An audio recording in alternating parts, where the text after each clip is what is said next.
मर्म को न जानकर किए हुए अभ्यास से ज्ञान श्रेष्ठ है।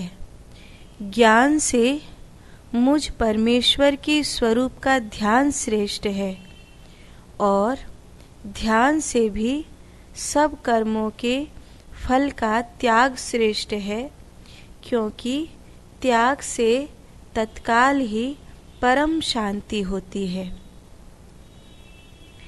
एक एक शब्द को हमें समझना होगा। मर्म को न जानकर किए हुए अभ्यास से ज्ञान श्रेष्ठ है। मर्म को न जानकर माने हम उस सत्य को नहीं जानते जो जड़ है, जो मूल है। तो फिर हम अभ्यास करें तो वो अभ्यास उतना श्रेष्ठ नहीं है। हम किसी चीज का अभ्यास कर रहे हैं लेकिन हम उसके मर्म को नहीं जानते हैं और हठ पूर्वक कर रहे हैं, तो क्या होगा?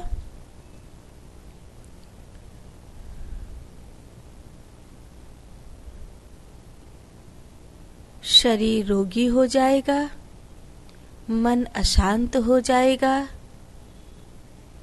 संसार में क्लेश उत्पन्न हो जाएगा और जैसे सब कुछ खत्म हो गया है ऐसा लगेगा।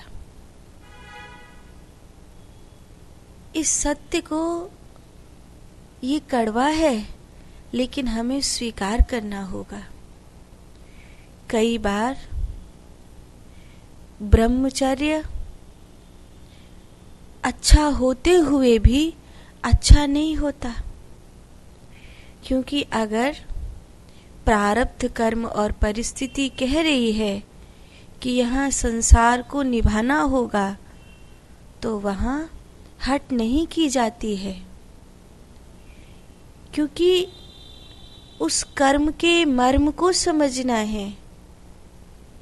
ये मेरा आकर्षण है, मन चाहता है मेरा, मेरी इंद्रियां चाहती हैं, मेरी बुद्धि चाहती है, संसार मुझसे चाहता है, या किसी का मेरे ऊपर कोई वशीकरण या तंत्र हो रहा है और मैं फंसता चला जा रहा हूं, या फिर ये इस समय की जरूरत है और परमात्मा मुझसे ये चाहते हैं।